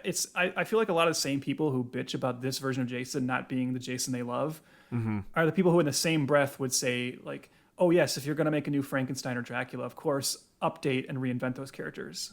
Well, then why shouldn't that be same for someone like Jason too? For sure. Like change things around just a little bit, but keep it in the same spirit. And I do think they do that well. I still think this feels like Jason. Yeah, and from what I've seen, I didn't feel like it was totally out of the realm of possibility for him to do certain things. He definitely seemed like he was thinking a little bit more. But I mean, other than that, I thought he was just scarier. Honestly, like that's what I liked about him. He was like I don't really get scared much like at horror movies, to be honest. Obviously, like I've seen so many, but he definitely has more of a presence in this than he did in the other three, I guess, that I've seen. So I don't know. Am I wrong? Well, I really love Jason in Part 4. I think. Oh, don't get me wrong. I love 4. Yeah. So far, 4 is my favorite one. Yeah, that's true. But you're definitely right that he's definitely more clever in this. He's setting traps. He's setting like alarm systems and things. Which I don't know. It's fine for an update. Yeah. Let's see. What else should we talk about? I guess we should talk about the deaths because. Oh wait, before we get into the deaths, let me just quickly say I believe this film is the on-screen debut of felching, which is, of course, when you down a beer out of someone's sneaker. Oh yeah, that was gross. You never had to felch at a party? No. I would never. There's no way. Yeah, no, me too. I think maybe I'm wondering if maybe that was a thing that kind of became more like after my college party days, But yeah, mine even. I was more the guy too. Like even like I'd watch the beer pong, and because like I'd play, but I would only play. I only play is if you don't drink out of the same cup that the ball goes into. I'm just not a fan of that. Just let's keep my drinks and my game separate, please. I'll play, but I'm not drinking out of that same cup. Yeah, well, in a post-COVID world, you've been proven right. I am. Yeah, people should listen to me more. But yeah, the deaths. Obviously, that's a big part of this franchise. Yeah, I think it's interesting that in this movie, with a couple rare exceptions, which we'll talk about for sure. The deaths are like far less theatrical and just more brutal, brutal and like intense. I think of, you mentioned, we're getting to spoiler territory here, but whatever. Most of these characters die. Chewie's death is like really kind of hard. Like when he's like driving that into his like, into his chin. It's like, oof, this is rough. But somebody timed it or something, and it takes about 30 seconds for him to push this screwdriver into his neck. And, yeah, that really doesn't happen in the other movies. I noticed in the old movies that they almost quickly cut away from everything, and everything is like so fast and it's so done and nothing is drawn out. But this one, there was quite a few. Like you mentioned, the body burning or the girl burning in the sleeping bag, and like that's brutal. It's brutal. As like a guy screaming with his leg caught in a bear trap, and yeah, it doesn't hold back, which is like fine. Like I like all that stuff. Like I said my favorite horror franchise is Saw, and the more brutal the better, in my opinion, because again, I don't get scared, but I definitely want a visceral reaction of like ugh. Like I don't want I want to test my patience almost, you know what I mean? So So you mentioned earlier that your favorite death was not the sleeping bag one. Do you want to? I'm pretty sure I know which one is yours, but go ahead. Yeah, no, it's definitely that one. Well, it was kind of a mix of two, but I would say like my second place one is I love the guy getting. So he's running away from Jason, and Jason fucking hucks an axe like as fucking fast as he can, as hard as he can, and hits the guy in the back. And the guy starts screaming in agony, and you're thinking, oh man, well obviously Jason's gonna come and finish the job. But what Jason does is he picks the guy up with a axe in his back and fucking body slams him back on his back, and the axe comes right through his chest, and it is so brutal that I think I was like exclaimed, I was like, ah. Like it was so brutal. And what I doubly like about that moment is, this is going back to the idea of Jason being a little smarter, is you said like, oh, you're expecting Jason to instantly finish him off, but you actually realize Jason is using him as bait. He wants him to like cry out so that his friends will come, like leave the house, and then it's kind of just more like, the friends are smart enough to say they figure it out. They're like, no, he's using him as bait, and then Jason just gets frustrated. He's like, fine, that didn't work. I'll just finish it then. Yeah, fuck it. Like, give us up. Yeah. I do like when he just kind of magically appears on the roof too. That's fun. So yeah, that was my second favorite. My first favorite is it happens when a boyfriend and girlfriend go water skiing, and the girl immediately goes topless. Papa bless. So he's going topless, and then all of a sudden, Jason shoots the guy with an arrow, and the boat ends up hitting her in the head, and she sees Jason on the shore, and she just kind of tries to hide from Jason. So she like swims like silently under the dock. And Jason's like walking up on the dock, and she's just, kind of biding her time, being super, quiet and this and that. And obviously you're like, okay, well, that machete's coming right through that dock. And not only does it shoot right into her head from the top of the dock, but he lifts her up and exposes her bare bosom, as some may say. And it was quite enjoyable to me. I believe I said in my original written review of this that there's no like death scene that like better just encapsulates the entire franchise. Yeah. Where you have like a shot, like a sudden appearance of machete to a girl's head, and also gratuitous nudity. It's just like, well, there's Friday the 13th, right? Yeah, in a nutshell. Now, I will say, did you read about the original idea for that death? Yeah, she was gonna just. Yeah, I did. Do you want to just elaborate? Yeah, because so again, this is where I'm of two minds, because I'm with you in that I love that death, but I also actually do really like this idea they had, and I think it is kind of a bummer that we don't get a version of that, because they had this idea originally that, because as you said, she sees him on the shore, and so she can't come ashore. And they said the original idea was that he was just going to keep standing there with his machete out and just wait her out, and she was going to not be able to swim anywhere because he's just waiting, and she was eventually just going to get tired and drowned. And they said, well, we've never seen a death like that in a slasher film, where it's just like a death of attrition, right? Yeah, exhaustion. And I was like, oh, that is really cool, and it shows like how intent he is on, where he's just like, I'll just stand here, I'll just wait, I don't care. Yeah. And I think that's actually a cool idea. Now, obviously, what we got is really fun, but But I wouldn't mind seeing that used in a later film if there ever is one. Yeah, but that's probably the smarter one, the smarter choice. But this one was like definitely the more fun choice. So yeah, I understand why they didn't.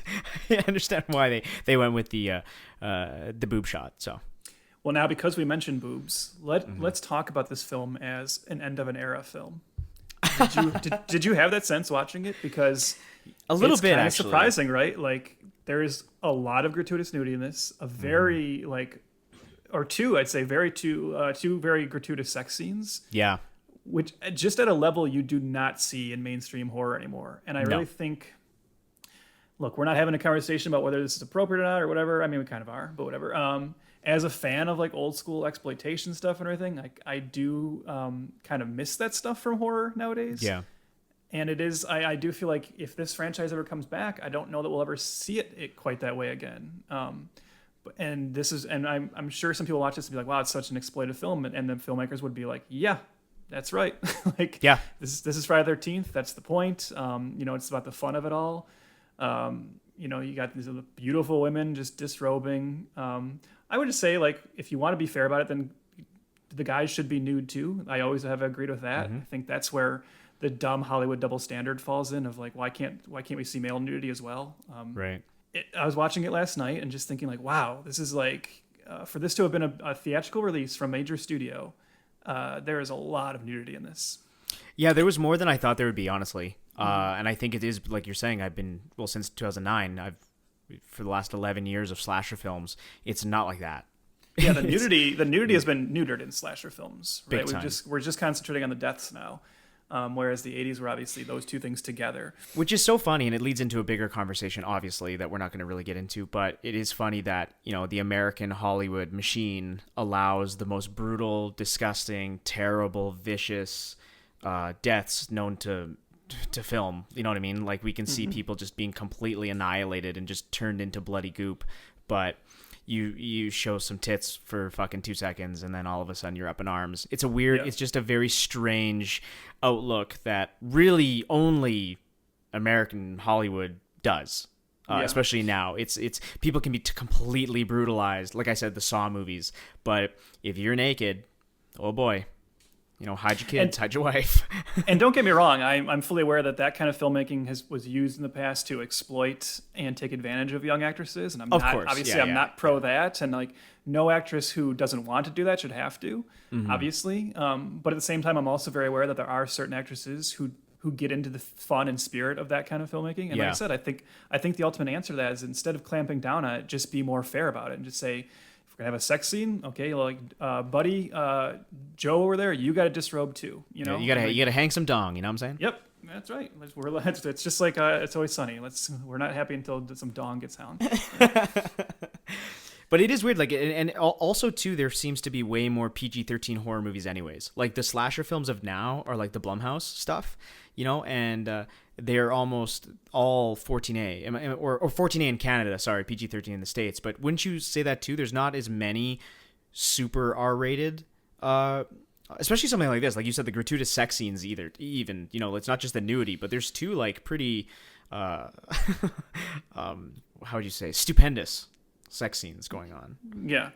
Horror has always been cyclical. The wave of how violent it is will always kind of go back and forth, so as we said, the 80s like slasher cycle was of course very, very violent and very bloody, and that obviously was met with a wave of criticism and conservative backlash. You get into the 90s then, and the horror of the 90s is a little bit less, well, at least the mainstream horror is definitely a little less brutal.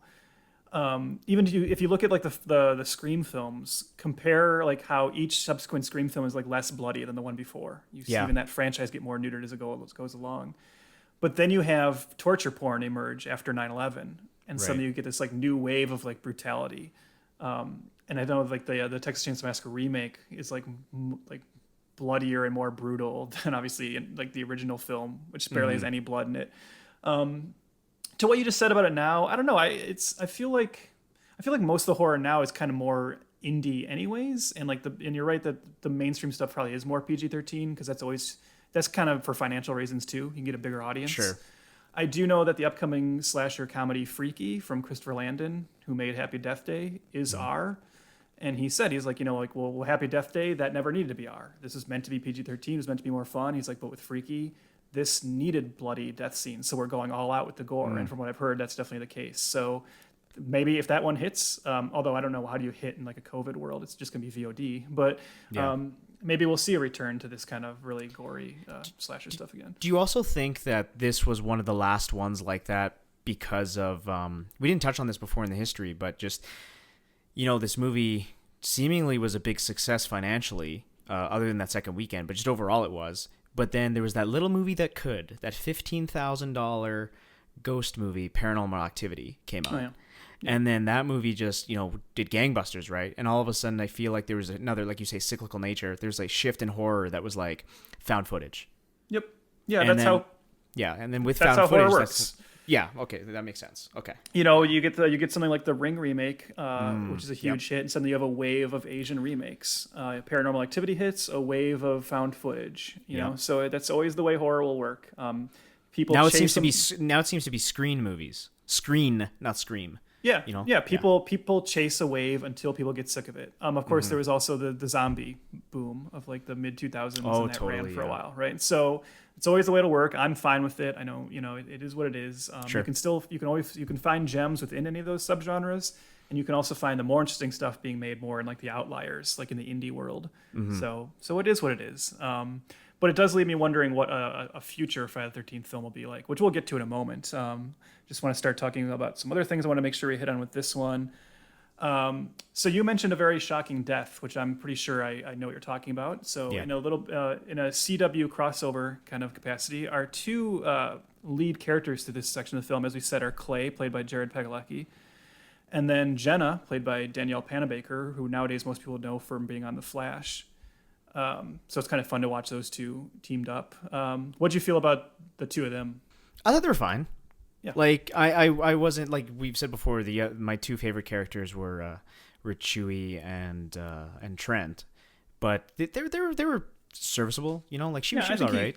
I was a little confused on the relationship between her and Trent, though. Am I wrong about that? Like, well, they're definitely a couple, but it's like open.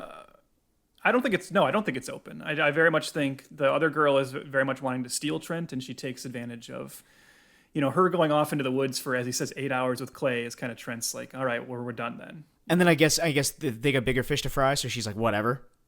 Well, yeah. By the time when she finds out, that's not going to be what you stop to talk about. No, absolutely. At that point, yeah. Okay. Because I just felt like it just felt like if there was no real not comeuppance, but there was no real mention of it's like, oh, hey, you're with her right now. Mm-hmm. I'm like, okay, well, what was the point anyways? Like, it could have been just like his sister or something, and he was mad that his sister was going out and hanging out with this weird dude. Mm-hmm. So it was just I don't know, maybe that's my nitpick for the movie, was that I was a little confused on what the fuck was going on with those two, but in general. No, I think because even like when him and the other girl come down from having sex, if you look closely, that girl gives Jenna a look like, I took your man kind of look. Okay, yeah. You're right. Yeah, I think Jared Padalecki in particular. This was interesting. Like so I guess the previous summer, while Supernatural is on hiatus, both Padalecki and Jensen Ackles went off and made slasher remakes, because this is the same year that My Bloody Valentine 3D comes out. Oh, nice. It's interesting that they never did that again. Like, this is kind of like, for both of them, that's like their last lead role in a big movie. Probably just because after that they realized that they could just live off Supernatural forever. Yeah, exactly.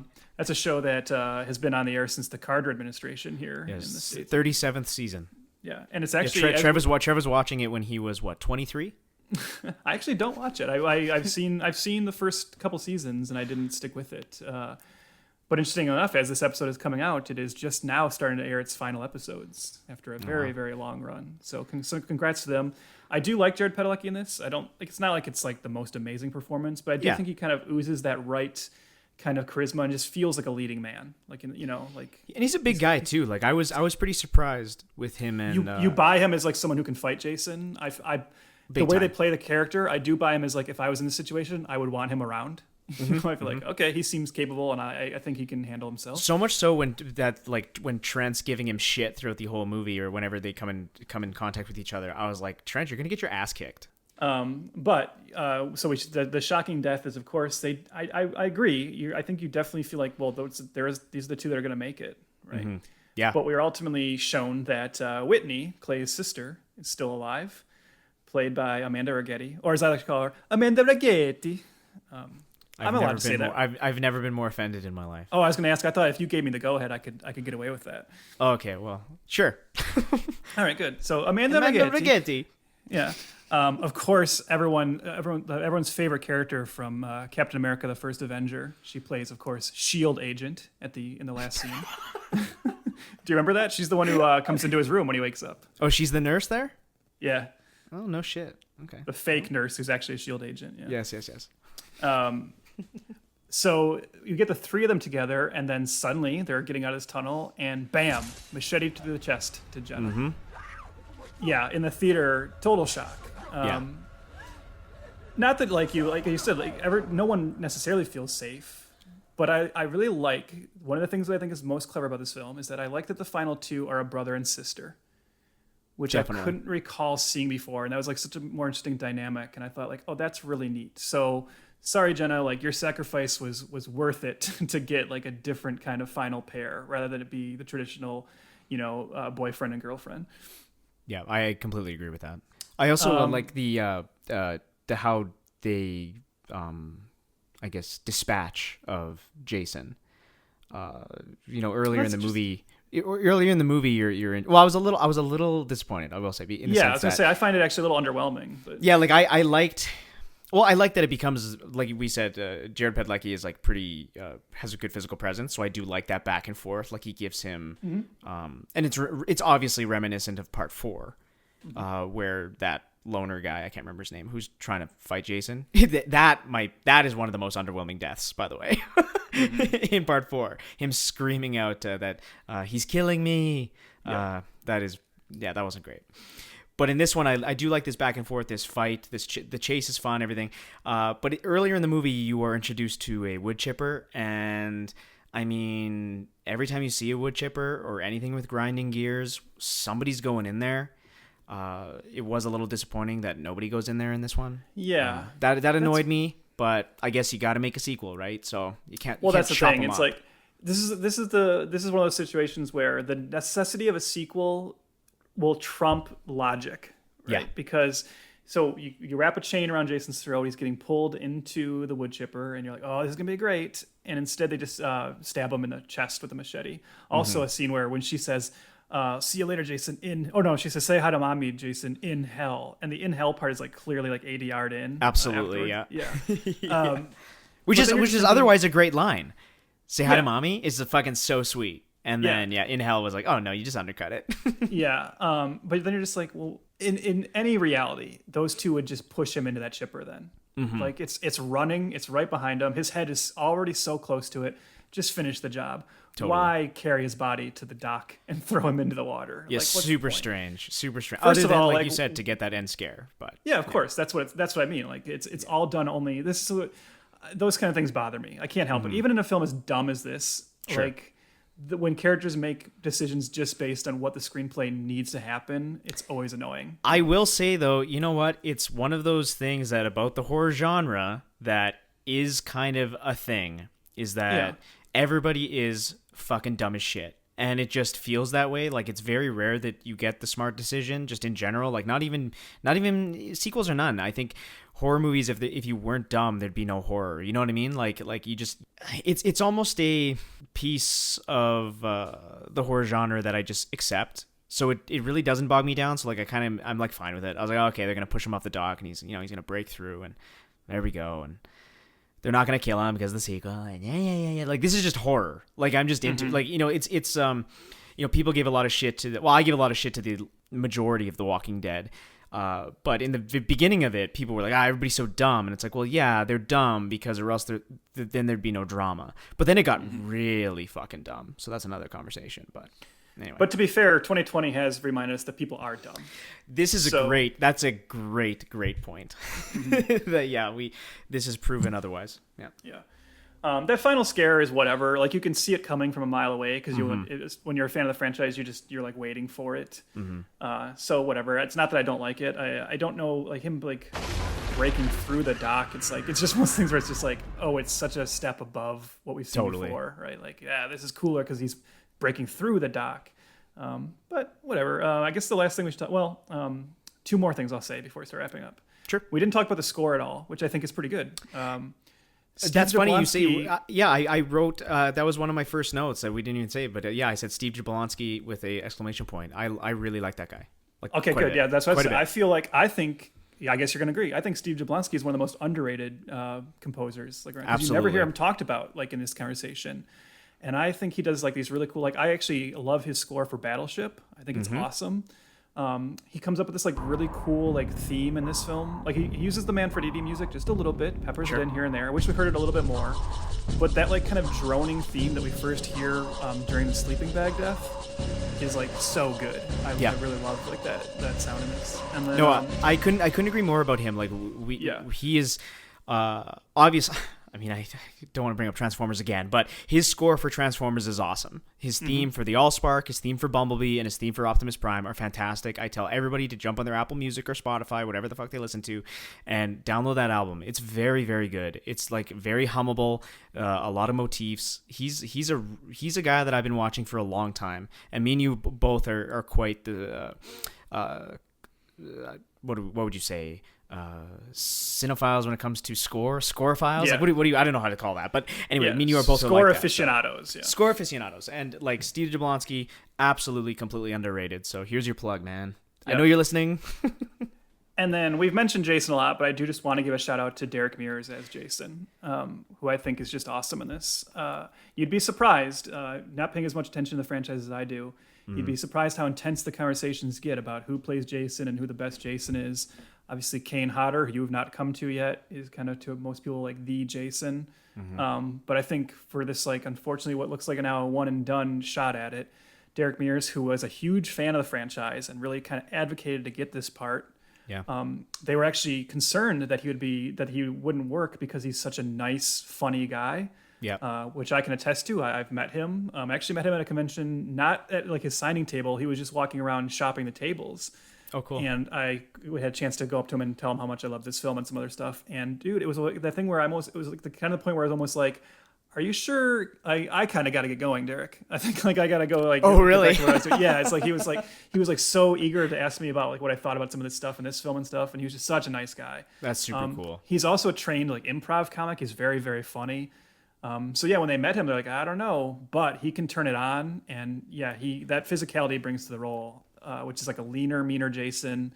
I sound silly when I talk about this, but the moment where he's like crushing the one girl and the camera zooms in on his eye, even that look of intensity and like that single eye, it's like, all right, he's doing a good job here. Well, he had a great quote when they asked him, they're like, you're a really nice guy. Are you going to be able to switch over? And he goes, I cage fight and I got lots of daddy issues. So yeah.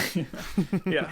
No. He that's one thing I'm glad you brought him up because I wanted to touch on this. We didn't really talk about how this one sort of bypasses a true origin story. Like there's little hints here and there, but it doesn't really get into the meat of like a backstory. Like it doesn't flash back, like, you know, like how the Halloween reboot did, and it shows Michael Myers as a kid and all this other shit. And like the filmmakers didn't want to demystify the character, and like they didn't want to make him too sympathetic because he's still a killing machine. And one thing that Derek Mears touches on, which is kind of like, I'm glad they didn't jump into this, but I can see why he loves the character so much, or he wanted to play the role. And maybe this is him just, like you said, he'll talk your ear off for forever. But he goes, Jason represented people being bullied, and especially people with deformities. So he kind of looked through that. And like, I get what he's saying, but he's still like ruthlessly killing people. So I mean, I understand he wants to maybe bring some sort of subtlety in, but I'm glad that the filmmakers didn't really jump into that. Yeah, Jason's a tricky character of this because there's a kind of an ongoing discussion about the character of like how evil is he considered, right? Because if he's mentally challenged and he's just this boy who's avenging his mother, how sympathetic can it make him? You'll see this actually heavily come into play in Freddy vs. Jason, where they had to ultimately make the decision of, if we're doing a versus film, we want the audience to kind of be on the side of one of them, right? And Jason is definitely played as more of the protagonist, whereas Freddy is the antagonist, which makes sense because Freddy is obviously the more evil of the two characters, if you want to get into semantics here. Totally. And I saw that same thing. In reading like quotes from him and from the screenwriters, it seemed to be nobody quite knew how sympathetic they wanted Jason to be in this film. It felt like a real back and forth that they were trying to figure out as they made it. Yeah. And I don't know, I think ultimately it's, as long as he's like brutally murdering people and you kind of like the characters, he can be, his story can be sympathetic, but that doesn't make him a sympathetic character. You know, obviously what happened to him is terrible, but yeah, he's still something to defeat, you know? Yes, absolutely. Yeah. So ultimately, I mean, maybe this was less of like a critical, interesting discussion as some of the other ones, but that's just because I love this franchise. And ultimately, I think this is a really good entry in it. I think it's exactly what I want a modern Friday the 13th to be. As I said, I think it takes all the tropes. It takes like the best stuff from the previous films, puts them into a blender, has, you know, slight issues here and there. But for me, this is like a strong B+ movie. What do you think? Oh, I'm right there with you. I was quite, I don't know if I would say impressed by it, but it was just a really good, fucking fun, bloody time. And from what I gather from the franchise, that's what I'm looking for. So I kind of got my money's worth with it. I really liked it. I really liked it quite a bit. Yeah, I mean, for those who are interested, it is my 5th favorite Friday the 13th film out of 12. So that ain't too bad. That's not too shabby. So you're saying the back half is pretty shitty though? Like I'm looking to jump into some garbage? Nope. Okay. There are 12 Friday the 13th films. Like I said, This is my 5th favorite. If I have my list in front of me right now, I'll just quickly run through it just so people can hear it. Yeah, sure. My favorite is part 6, Jason Lives. Oh. My second favorite is Freddy vs. Jason, which is a very divisive opinion. People will really give me shit for it, but I don't care. The movie's just fun and whatever. My third favorite is part 2. Number 4 is part 4, which is your favorite so far. Yep. Then this one, then 2009. Now here's where people are going to start taking issue with my list.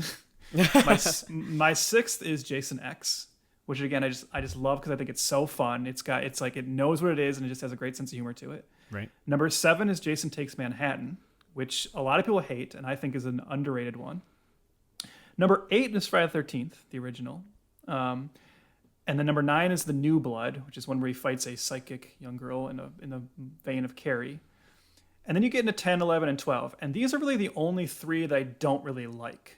So that's where I'd say, like, no, you still got some good ones to come. Number 10 is part 3, the 3D one. Number 11 is Jason Goes to Hell, The Final Friday. And number 12 is part 5, A New Beginning. Those are the only 3 where I'm like, whatever. Take them or leave them.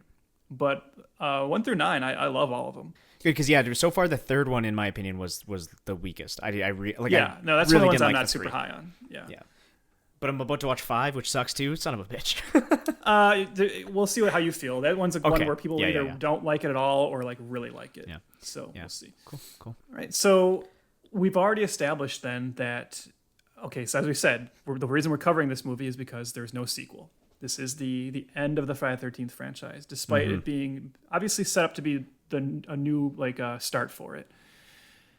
Why didn't it happen? Well, as we said, it's not financial reasons, clearly. So, Chris, are you ready to strap in? Because this is going to get complicated. I apologize. Okay. Apologies to our listeners that Trev's going on into an extended monologue. Well, so the thing is, obviously this is a huge hit. As we said, after that opening weekend, I'm sure they were instantly thinking about sequels. And in fact, Shannon and Swift right away are hired to write a sequel. Not too much is known about their sequel yet. I'm not sure if it's ever fully, their script, I'm not sure if it's ever fully leaked, although they have said that the opening act was set in the snow, which is the one thing Friday the 13th fans have been waiting for forever. Like anytime you hear people talk about what to do next, everyone's like, make one in the snow finally. I mean, the dude wears a goalie mask. Let's just do it, right? Totally. Yep. It's New Jersey. New Jersey gets snow. Let's cover Camp Crystal Lake in snow and give it a slightly new look to it. So they say that's at least their opening act of the sequel. We don't know too much more about that.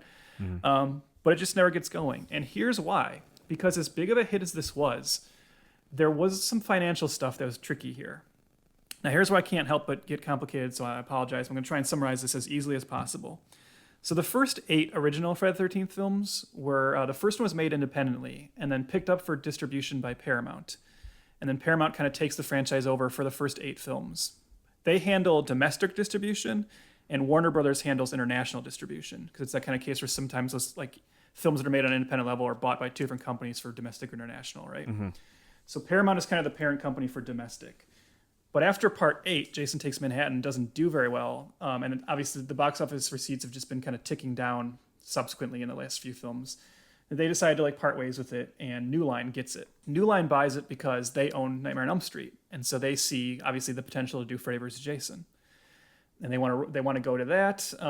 But the problem is right when they buy it just thinking they're going to do that film. And right when that happens, Wes Craven suddenly pops his head back and says, hey, I have an idea for a new Nightmare on Elm Street film, which becomes New Nightmare. So obviously you don't tell Wes Craven, no, we're not going to do that film. So they put Freddy vs. Jason on the back burner, and that's where, as they do that, that's when New Line goes off and does Jason Goes to Hell and Jason X instead, as they're waiting to get to Freddy vs. Jason. While this is all happening, I think you know some of this, Chris. Yeah. New Line is eventually bought by Turner Media in 1994. And then in 96, that merges with Time Warner. And so now New Line is actually owned by Warner Brothers. And eventually, actually, New Line and Warner Brothers just become basically one entity. Warner Brothers doesn't even have New Line as its own studio anymore. Right. So New Line is ostensibly behind this. They still have the rights to this property. But when we get to 2008 or 2007, 2008, and they're starting the work on this remake, because they are calling it a remake, and because it's bringing in elements of the first film, Paramount is able to swoop in and say, well, wait, the intellectual rights of the first film is ours, right? We still have that stuff. So that forces them to like make this a co-production. So this remake is a co-production of Warner Brothers and Paramount. And that means that when it comes time to like work on the sequel, you have, again, two companies trying to figure out like, well, what's going to be a split here? And it just gets more and more complicated. Mm-hmm.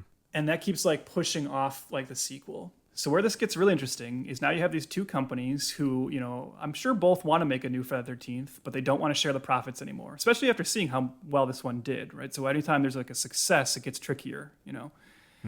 There is almost a savior moment, and it oddly enough comes from Christopher Nolan.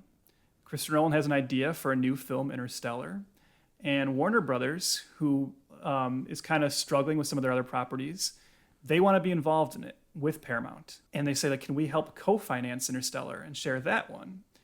And the deal they strike is Warner Brothers actually gives up all their rights to Friday the 13th and South Park films. They just give that all over to Paramount and say, here, it's yours now. So suddenly Paramount has full rights to Friday the 13th. And they're like, so we suddenly seem like finally we can get like the next film. So finally movement starts going again. A couple screenplays are written, and one gets really close to getting made. I actually have I've read one of the ones that came close by Nick Antosca, who's known as being one of the writers on Hannibal and creating Channel Zero. Okay. He wrote like a kind of a really fun script that I read and really enjoyed, which is again just another kind of reboot. It actually takes place in the 80s and is kind of like this one, just almost like let's just kind of try and make the most Friday the 13th movie. It's got this amazing moment where Jason is just like laying siege to all these people in a camp, like in broad daylight. It's like what you don't see very often in these films. It's just like this long sequence where he's just like running all over the camp, murdering different people as they're running around. And it's like, oh, that's really cool. And then it ends with this great climax where he's like fighting all the police of the town in like a street. So there's like some really cool things happening in that. That's sweet. I would have loved to see that. But the one they get really close to making is one by a writer named Aaron Guzikowski, and they signed Breck Eisner to direct it. He's the director of the Crazies remake. They are like weeks away from filming that one, and Paramount pulls the plug. Why? Because Rings underperforms for Paramount, and now suddenly they're worried about whether people are still into like these horror films. Right. So like pre-production's done, everything they've casted people and everything, and Paramount's like, nope, never mind. The deal that they struck with Warner Brothers meant Paramount only had 5 years. This is the funny thing about that deal. Like, right, Warner Brothers gave up those rights to Paramount, saying you have 5 years to make a new South Park film or a Friday the 13th film. They don't make either of them. Wow. Neither of them happen. When Paramount does not make anything in time, the rights revert back to Sean Cunningham, who is the guy who made the first film. So maybe you've heard a little bit about this, Chris, but the problem now is that there is a gigantic lawsuit that's been happening with the Friday the 13th franchise for like the last few years. Mm-hmm. Because just as Sean Cunningham gets the rights, and ostensibly I think he was just going to kind of go back to Warner Brothers and say, hey, do you want to, and with like the New Line sub studio again, do you want to make the new one? Unfortunately, it's been 35 years since the first film now. And in American law, after 35 years, the original writer of a property can kind of try and reclaim their rights to it. Wow. And that's what happens.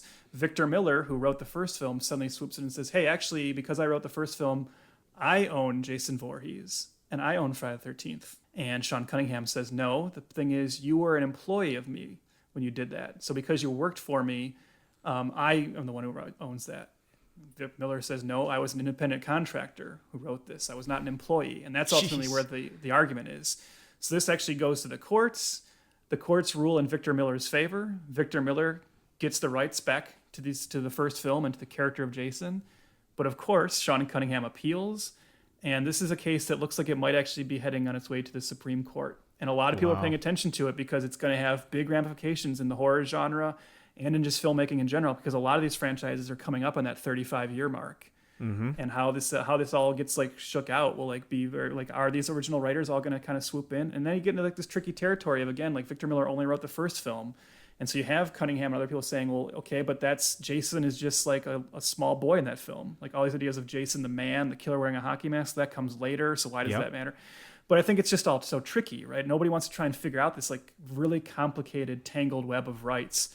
And that's been holding up the franchise. Because the lawsuit started, they had to stop doing any new kind of additional content for the Friday the 13th video game. Mm-hmm. Like basically like nothing new can be made of Friday the 13th. And ultimately it's still going on.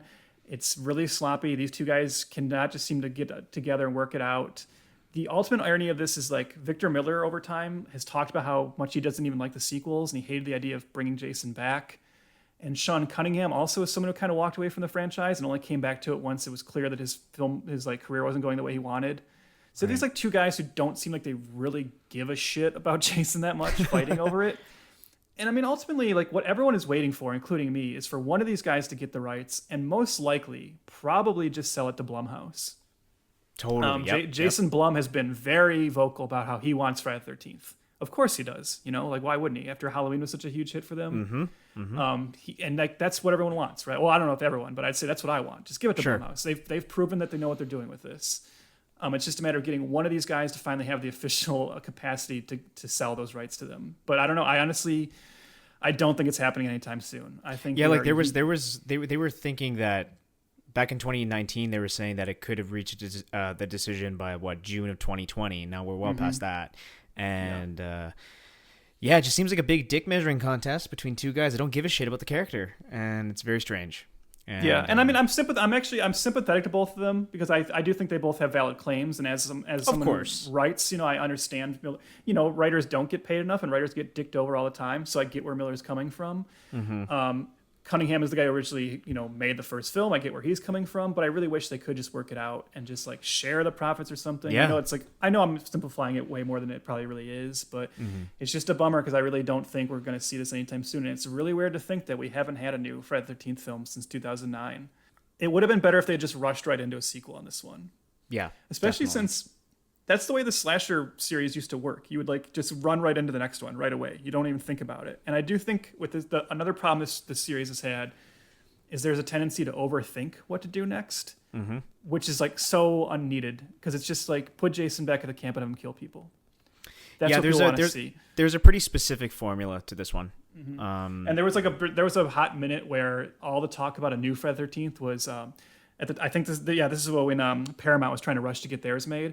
Some executive at Paramount put an edict on it, which scared off a lot of horror filmmakers who came in to meet about it, saying the next Friday the 13th has to be found footage.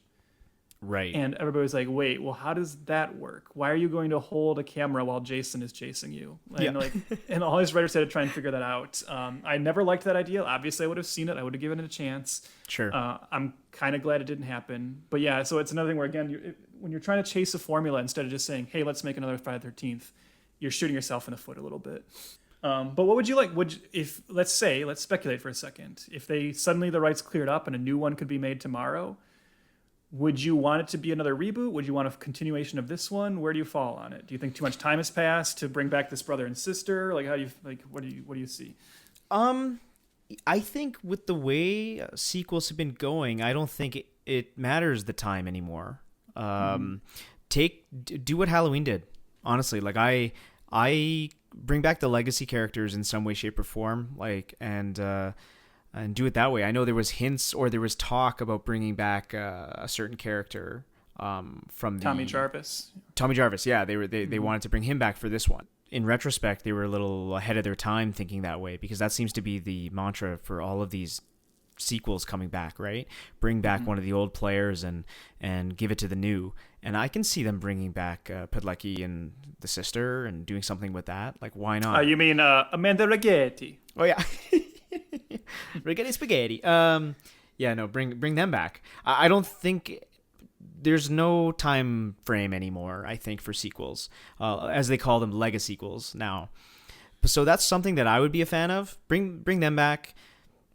Keep the same type of Jason. I really like this one. I really like this Jason a lot. If nothing else, if the next one gets made within the next, decade or so, or maybe 5 years or so, I really hope Derek Mears gets another crack at it.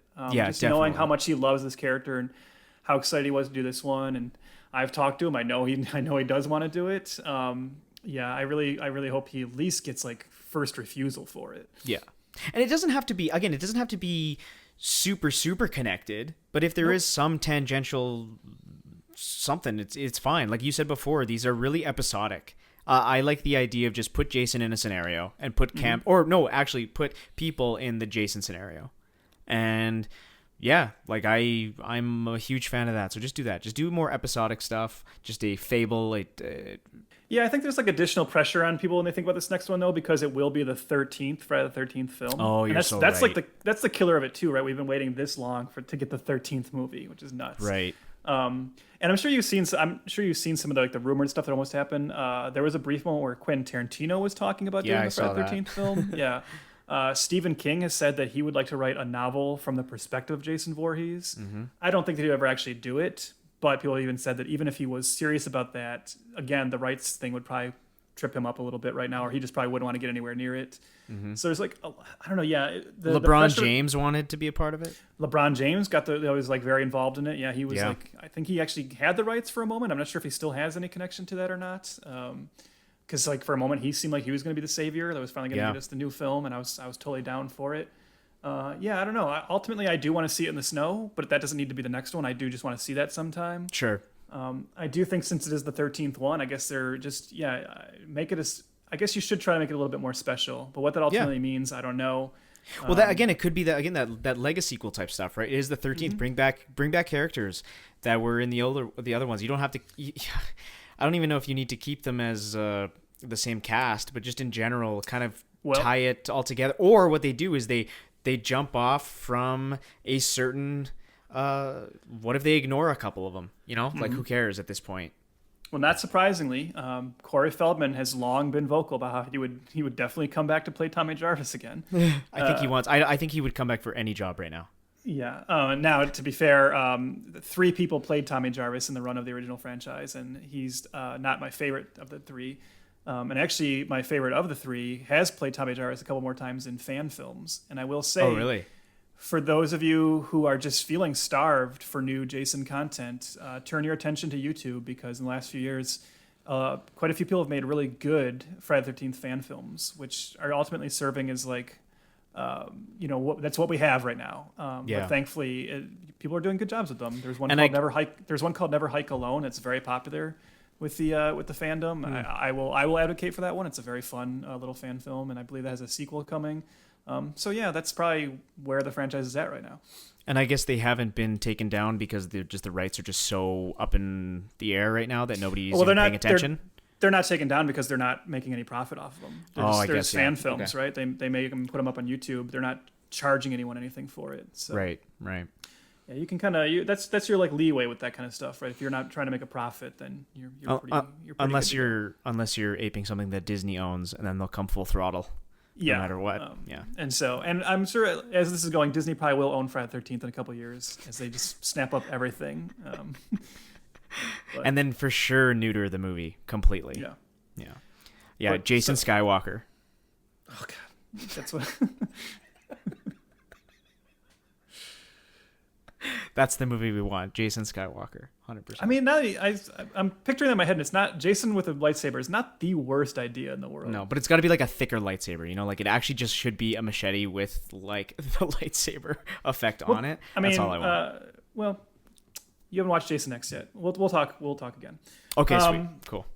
Yeah. So it's a bummer that this one didn't get a sequel. It's a bummer that it's been so long, but ultimately, good entry in the franchise.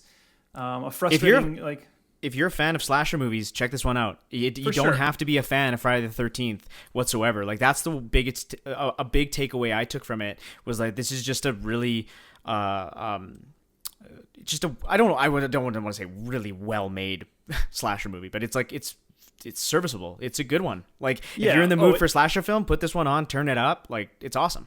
For sure. This could for sure be someone's introduction into this franchise. Yeah, totally. You don't need to know anything about it. It establishes everything you need to know up at top. And I could see people watching this having a good time and then being like, oh, maybe I should go back and watch some of those earlier ones. Definitely. I think it totally works on that level. Yeah. Now, because this one is a huge hit, Platinum Dunes gets a little cocky and they decide to reboot the other iconic classic slasher franchise of the 80s. Yes. And that is our next episode. And I have a feeling our next episode is going to have a very different tone. Yes, I think so too. Yeah. So next time we'll be talking about Platinum Dunes Nightmare on Elm Street. Yeah. So strap in for that. It's funny because I saw that in theaters. I think I did see that one opening weekend. And I really don't remember much of it, so it's gonna feel like a first watch for me. I don't think you had I don't think you've rewatched it since, have you? Nope, saw in the theater and I was good. That's it.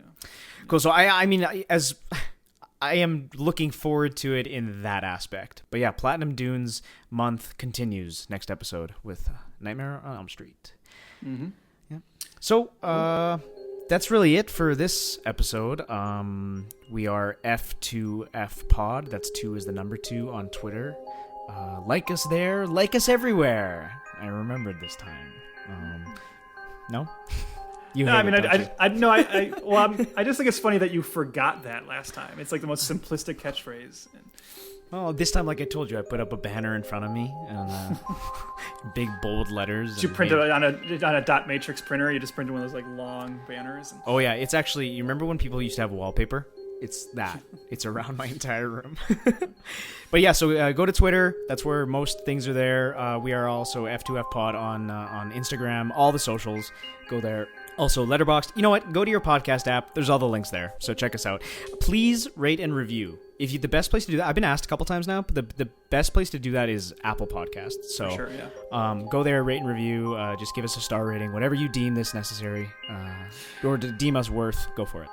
And Chris, I said last time that we'd have one new segment on our show, which would be at the very end. We would, whatever we forgot to mention from our notes, can I just swoop in with one last thing? Absolutely. Because I think both of us would hate if we walked out of this without me bringing up this final note. Okay. We mentioned the gratuitous sex scenes in the films, and we mentioned Trent telling the girl he's having sex with that she has perfect nipple placement, which is pretty great. Mm-hmm. But I can't let us go without mentioning his other great line, which I don't know if you've ever tried this on a girl, Chris, but when he says to her, "Your tits are just so fucking juicy, dude." All right. Thanks for listening, everyone. Yep. See you next time. Later.